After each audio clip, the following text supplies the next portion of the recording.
भारत के महाकाव्य महाभारत से जुड़ी हुई यह कहानी है।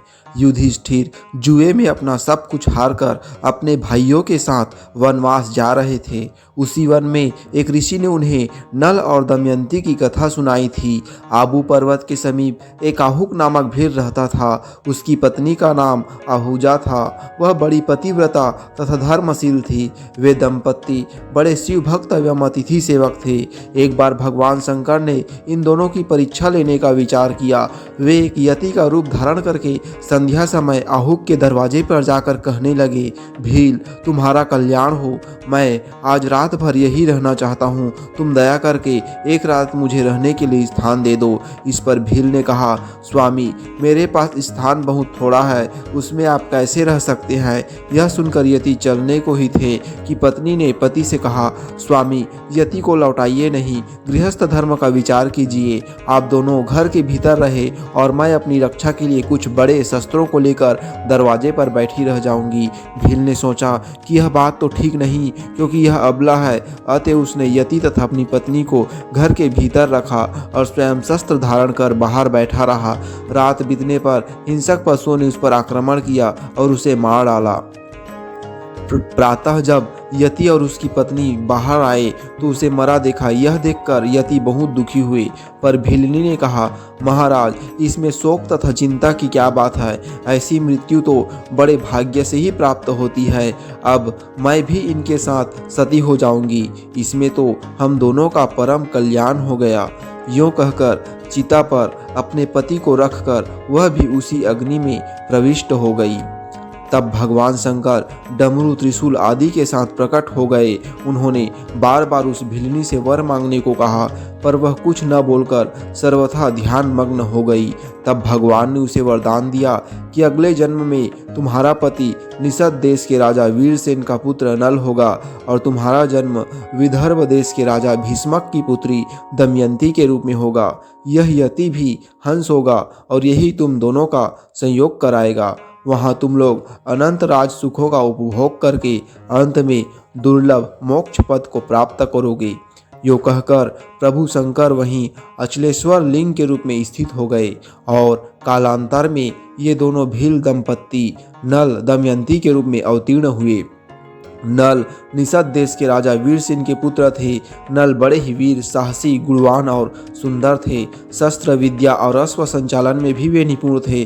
दमयंती विदर्भ के भीष्मक नरेश की पुत्री थी। दमयंती लक्ष्मी के समान सुंदर, सुशील और सर्वगुण संपन्न थी। निषद देश से जो कोई भी विदर्भ देश में आता था वह महाराज नल के गुणों की बहुत प्रशंसा करता था। नल की प्रशंसा दमयंती अपने गाँव के लोगों से सुनती थी।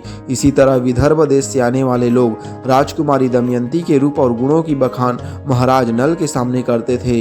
इसका परिणाम यह हुआ कि नल और दमयंती बिना देखे ही मन में एक दूसरे को प्रेम करने लगे थे।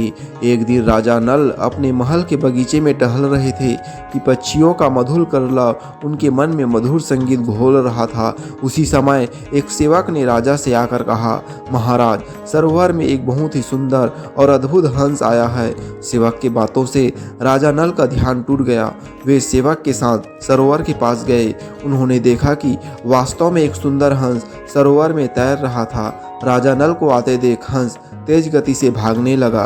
राजा नल उसे पकड़ने के लिए दौड़ पड़े। थोड़ी देर के बाद उन्होंने हंस को पकड़ लिया। हंस डर गया और अपने आप को राजा से छुड़ाने के लिए प्रयत्न करने लगा।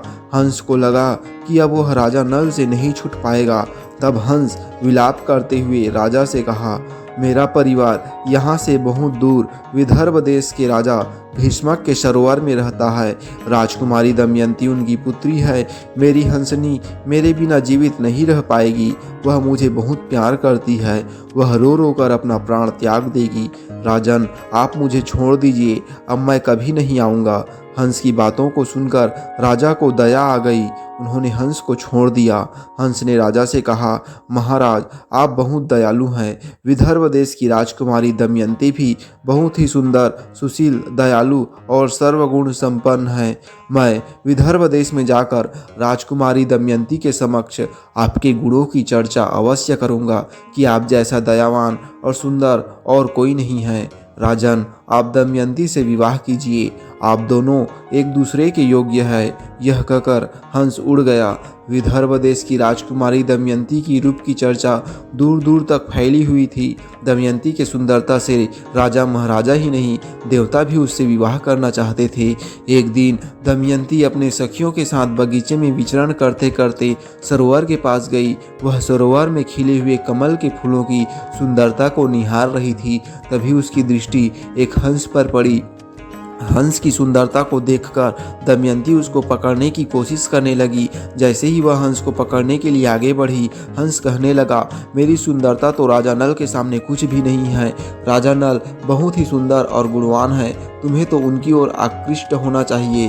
हंस की बात को सुनकर दमयंती बोली, तुम कैसे जानते हो राजा नल के विषय में? हंस बोला, मैं कई देशों में घूमता रहता हूँ, लेकिन नल जैसा दयावान सुंदर राजा मैंने कहीं नहीं देखा है। आप दोनों की जोड़ी बहुत ही सुंदर लगेगी। दमयंती हंस की बात को सुनकर मन ही मन राजा नल के रूप की कल्पना कर प्रेम करने लगी। दमयंती हमेशा नल के यादों में खोई रहती थी। इस प्रकार हंस ने नल और दमयंती दोनों के मन में प्रेम का बीजारोपण कर दिया। एक दिन विदर्भ नरेश अपने कक्ष में राज्य से संबंधित कार्यों में व्यस्त थे। तभी महारानी महाराज के कक्ष में प्रवेश हुई। महाराज महारानी से पूछे, क्या बात है? आप कुछ चिंतित दिखाई दे रही है, हमें बताइए, मैं अभी आपकी सभी चिंताएं दूर कर देता हूँ। महारानी बोली, आप हमेशा अपने राजकाज के कार्यों में उलझे हुए रहते हैं। आपकी बेटी दमयंती विवाह योग्य हो गई है, हमें दमयंती की विवाह के विषय में भी सोचना चाहिए। महाराज बोले, महारानी आप ठीक कह रही हैं, मैं मंत्री जी से कहकर दमयंती के स्वयंवर का निमंत्रण सभी देशों में राजाओं, महाराजाओं और राजकुमारों को भिजवा देने के लिए कहता हूँ। महाराज की बात सुनकर महारानी अस्वस्थ हो गई। दूसरे दिन ही दमयंती के स्वयंवर की तैयारियां शुरू हो गई। सभी देशों में दूर दूर तक राजकुमारी दमयंती के स्वयंवर की चर्चा होने लगी और सभी देशों में निमंत्रण पत्र भेज दिया गया। निषद देश में भी निमंत्रण भेजा गया। राजा नल निमंत्रण पत्र पाकर बहुत खुश हुए, क्योंकि राजा नल दमयंती को मन से चाहने लगे थे। दमयंती से विवाह करने के लिए केवल धरती के राजा ही नहीं, बल्कि देवतागण भी लालायित थे। दमयंती के स्वयंवर में अग्निदेव, वरुण देव, इंद्रदेव और पवन देव जा रहे थे। नल भी स्वयंवर के लिए विदर्भ जा रहे थे। देवताओं ने नल को रास्ते में रोककर पूछा, आप कहाँ जा रहे हैं? राजा नल ने कहा, मैं दमयंती के स्वयंवर में जा रहा हूँ। उन सभी देवताओं ने सोचा, नल तो हम सभी से अधिक सुंदर है, फिर दमयंती इसके सामने हमसे विवाह नहीं करेगी, वह नल को ही अपना पति स्वीकार करेगी। इस बात को सोचकर देवताओं ने कहा कि दमयंती देवताओं से विवाह करने की योग्य है, कोई मनुष्य उससे विवाह करने योग्य नहीं है। राजा नल, तुम जाओ और दमयंती से कहो कि वे हमसे ही किसी देवता को वरण कर ले। देवताओं की यह बात सुनकर राजा नल बहुत उदास हो गए। राजा नल ने देवताओं से कहा, दमयंती से तो मैं विवाह करना चाहता हूँ, मैं उससे प्रेम करता हूँ। देवगण कुपित होकर बोले, अगर तुम नहीं गए तो तुम दोनों का अनिष्ट होगा। राजा नल ने कहा, लेकिन मैं इतनी जल्दी कैसे जा सकता हूँ? देवतागण बोले, आप अपनी आंखें बंद करो, जैसे ही आप अपनी आंखें खोलेंगे आप अपने आप को दमयंती के महल में पाओगे।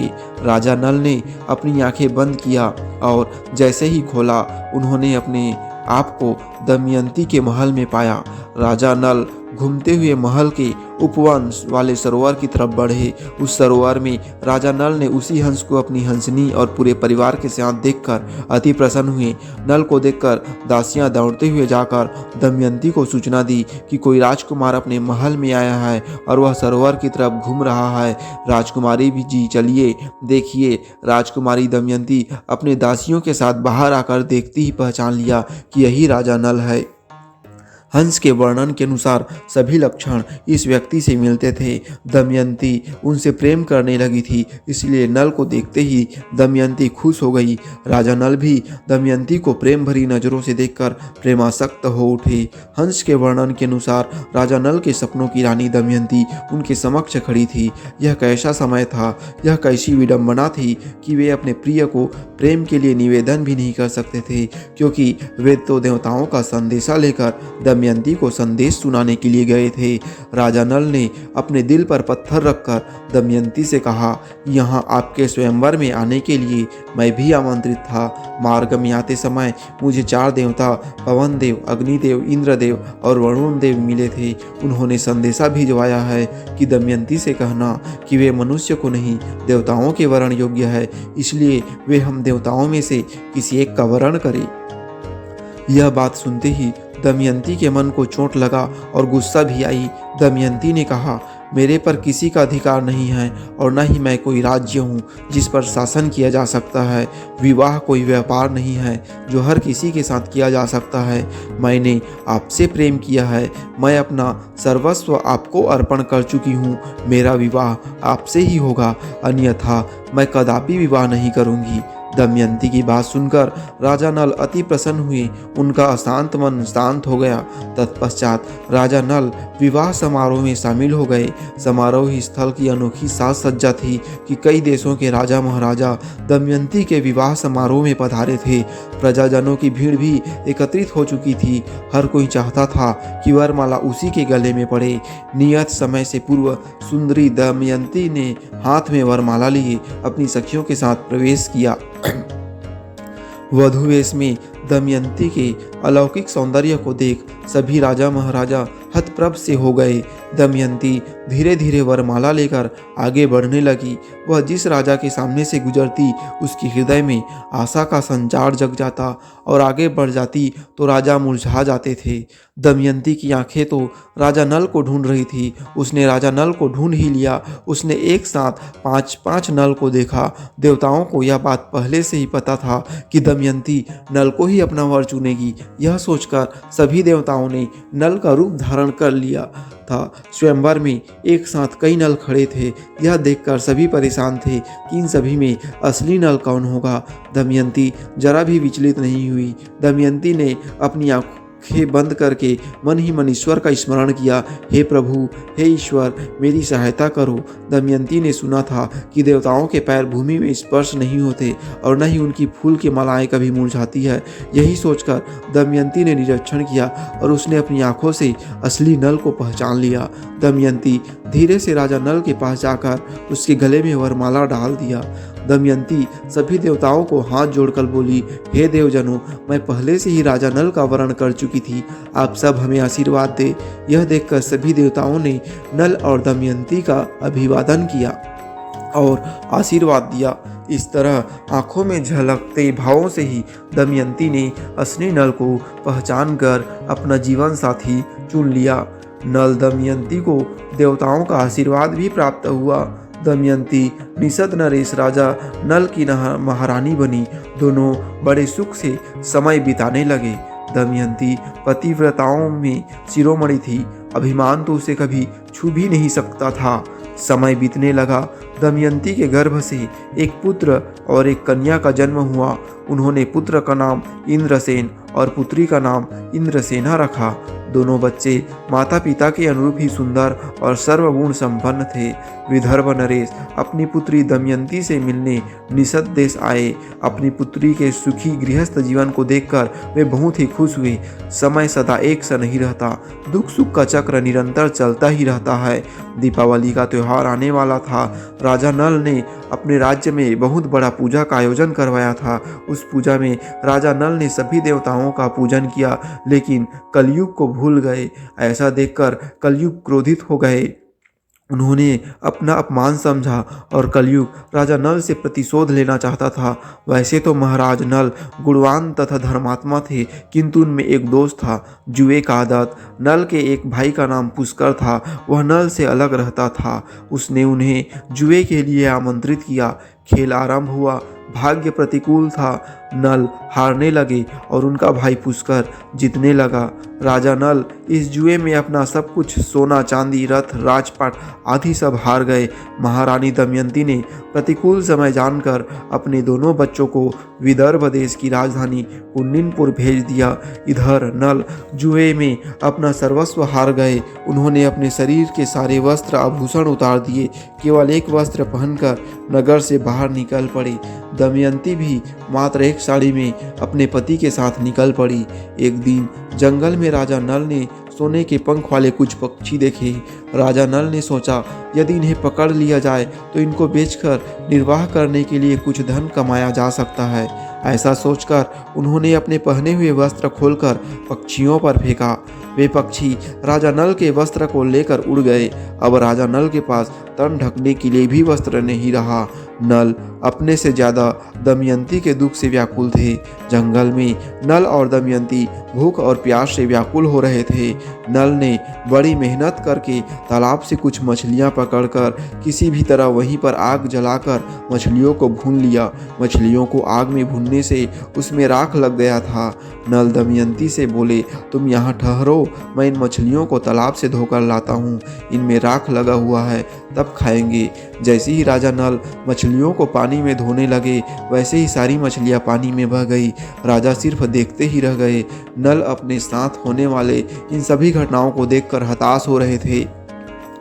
आखिर ये सब मेरे साथ क्यों हो रहा है? मन ही मन सोचने लगे, हे भगवान, मुझे समझ में नहीं आ रहा है, अब मैं क्या करूं? मैं अकेले होता तो सब बर्दाश्त कर लेता, लेकिन इस सुकुमारी दमयंती का दुख मेरे से देखा नहीं जा रहा है। जंगल में चलते चलते नल और दमयंती बहुत थक कर एक वृक्ष के नीचे बैठ गए। दोनों एक वस्त्र से तन छुपाए हुए थे। दमयंती को थकावट और भूख के कारण नींद आ गई। राजा नल ने सोचा, दमयंती को मेरे कारण बड़ा दुख सहन करना पड़ रहा है। यह सोचकर राजा नल दमयंती को सुप्त अवस्था में छोड़कर चले गए, लेकिन उनका मन बहुत दुखी था। उनके मन में बार बार यही विचार आ रहा था कि दमयंती के इस दशा का मैं ही जिम्मेदार हूँ। मैंने तो दमयंती को उसकी रक्षा करने का वचन दिया था, लेकिन मैं उसके इन सभी अनंत दुखों का कारण बन गया हूँ। अब मुझसे दमयंती का दुख सहा नहीं जा रहा है। यदि मैं इसे इसी अवस्था में यही छोड़कर चला जाऊँगा तो यह किसी भी तरह अपने पिताजी के पास पहुँच जाएगी। यह सोचकर नल दमयंती की आधी साड़ी को फाड़ के उसी से अपना तन ढककर दमयंती को उसी अवस्था में छोड़कर चल दिए। जब दमयंती की नींद खुली तो वो अपने को अकेला पाकर करुण विलाप करने लगी। वे भटकती भटकती जंगल के बीच में पहुंच गई। वहां जंगल में अजगर दमयंती को निगलने की कोशिश कर रहा था। तब अपनी रक्षा के लिए दमयंती जोर जोर से चिल्लाने लगी। दमयंती की आवाज़ सुनकर वहां एक व्याघ्र आया और अजगर को मारकर दमयंती को बचा लिया। दमयंती जब शांत हुई तो व्याघ्र ने पूछा, इस घने जंगल में तुम क्यों और कैसे आई? तुम कौन हो सुंदरी? दमयंती की सुंदरता पर मुग्ध होकर व्याघ्र उसे अपनी काम पिपासा का शिकार बनाना चाहता था। दमयंती उस व्याघ्र के मन की भाव को समझ गई। दमयंती ने उसे श्राप देते हुए कहा, हे भगवान, यदि मैंने अपने पति राजा नल के अलावा किसी भी पर पुरुष का चिंतन नहीं किया हो तो आप इस व्याघ्र के प्राण ले लो। दमयंती के इतना कहते ही व्याघ्र के प्राण प्रखेरु निकल गए। इस प्रकार दमयंती दैवयोग से भटकते भटकते एक दिन चेदीनरे सुबाहु के पास पहुंची और उसके बाद अपने पिता के पास पहुंच गई। राजा नल जिस रास्ते से जा रहे थे वहाँ घना जंगल था। उन्होंने देखा कि जंगल में भयानक आग लगी है। उस आग में एक नाग फंसा हुआ है। नाग निकलने की बहुत कोशिश कर रहा था, लेकिन वह निकल नहीं पा रहा था। नाग को इस दशा में देखकर राजा नल को दया आ गई। उन्होंने उसे झाड़ियों से निकाल दिया। उसी समय नाग ने कहा, राजन, तुम मुझे अपने कदम से 10 कदम गिनकर आगे रखो, तभी मेरा भला होगा। ये नाग धर्मराज थे जो नल का परीक्षा ले रहे थे। राजा नल ने सर्प को उठाकर अपनी कदम से गिनते हुए आगे बढ़कर 10 बोले। वैसे ही नाग ने राजा नल के माथे पर डस लिया। राजा नल चौंक कर बोले, लगता है यह मेरा काल था। अब मैं किसी को भी देख भी नहीं पाऊंगा और इस जंगल में मर जाऊंगा। तभी नाग ने कहा, चिंता मत करो राजन, तुम्हें कुछ भी नहीं होगा। मैंने तुम्हारी दया की परीक्षा ली है और तुम इस परीक्षा में सफल हुए हो। धर्मराज ने कहा, राजन, तुम्हारे इस सुंदर रूप रंग को देखकर कोई राजवंशी समझकर तुम्हें काम नहीं देगा। अब तुम्हारे इस कोयल की तरह काले रंग को देखकर कोई भी काम पर रख लेगा। अभी तुम्हें इसकी सख्त ज़रूरत है। जब तुम्हें इस काले रंग को बदलने की ज़रूरत पड़े तो तुम मेरा स्मरण कर लेना। मेरा स्मरण करते ही तुम्हारा रंग फिर पहले की तरह हो जाएगा। नाग धर्मराज यह कहकर चले गए। नल भटकते भटकते राजा ऋतुपर्ण के यहाँ पहुँच गए, जो अयोध्या के राजा थे। राजा नल ने कहा, महाराज मुझे नौकरी पर रख लीजिए।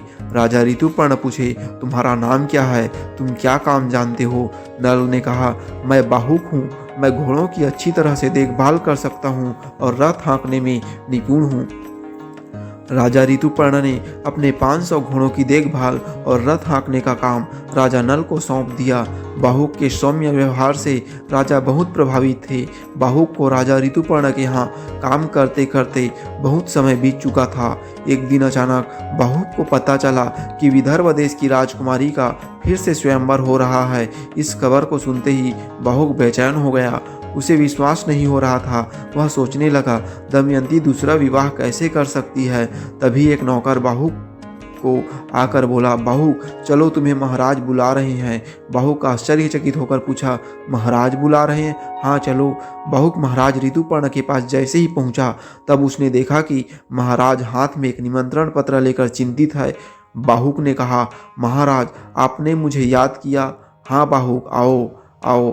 यह कहकर महाराज ने बाहुक को निमंत्रण पत्र दिखाते हुए कहा, देखो बाहुक, यह विदर्भ देश की राजकुमारी का निमंत्रण पत्र है।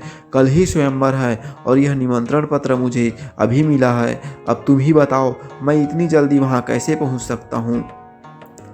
बाहुक ने महाराज से कहा, महाराज आप चिंतित न हो, अभी तो बहुत समय है, मैं आपको वहाँ समय से पहले ही पहुँचा दूंगा।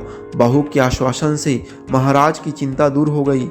जैसे ही महाराज ऋतुपर्ण रथ पर बैठे, वैसे ही बाहुक ने मन ही मन में पवन देव का स्मरण कर रथ को हाँक दिया। थोड़ी ही देर में रथ हवा से बातें करने लगा। महाराज ऋतुपर्ण रथ के वेग और रथ वाहक बाहुक दोनों को देखकर आश्चर्यचकित हो उठे। जैसे ही महाराज रथ से बाहर देखने लगे, वैसे ही महाराज का दोसाला उड़ गया। महाराज बोले, बाहुक रथ को रोकना, मेरा दोसाला उड़ गया है। बाहुक ने तुरंत रथ रोक दिया। बाहुक ने कहा, महाराज हम तो बहुत दूर आ गए हैं, वापस जाना मुमकिन नहीं है। अगर हम वापस गए तो बहुत देर हो जाएगा। महाराज बोले, छोड़ो चलो। बाहुक ने पुनः रथ को हाँक दिया। संध्या होने से पहले ही बाहुक ने महाराज को विदर्भ देश की अतिथिशाला स्कंधावार में पहुंचा दिया। वहां पहुंचते ही रात हो चुकी थी। उस समय अतिथिशाला में कई राजाओं को ठहराया गया था। दमयंती सभी व्यवस्थाओं का बहुत ही सावधानी के साथ निरीक्षण कर रही थी। मन ही मन वह सोच रही थी कि अगर राजा नल का पता नहीं चला तो, लेकिन दमयंती उम्मीद नहीं छोड़ी थी। दमयंती का मन कहता था कि राजा नल को जब मेरी स्वयंवर के विषय में पता लगेगा, तब वे अवश्य ही आएंगे। आज की रात आखिरी रात थी। गणना के अनुसार सभी राजा और राजकुमार स्वयंवर में पहुंच चुके थे। दमयंती के अनुसार अब कोई भी आने वाला नहीं था। दमयंती ने रात में अपनी दासी केसकी के साथ अपने दोनों बच्चों को भेजा और कहा कि तुम हर राजा के सामने जाकर उन्हें हमारी कहानी सुनाना। क्या पता नल भेष बदल कर आए हो। केसकी सभी राजाओं के सामने जाकर कहानी सुनाकर आगे बढ़ जाती। केसकी कहानी सुनाते सुनाते बाहुक के पास पहुंची और दमयंती की कहानी बड़े ही करुणा के साथ सुना रही थी। दमयंती की करुणा भरी कहानी को सुनकर बाहुक की आंखों से आंसू बहने लगा। बाहुक ने इंद्रसेन और इंद्रसेना को अपने गले से लगा लिया। दमयंती के सिखाए अनुसार बच्चों ने कहा, मुझे बहुत जोर से भूख लगी है।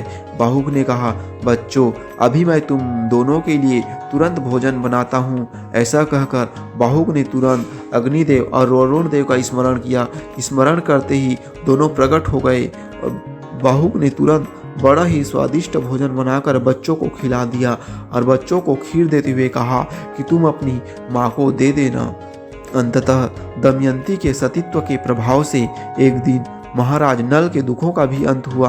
दोनों का पुनर्मिलन हुआ और राजा नल को उनका राज्य भी वापस मिल गया।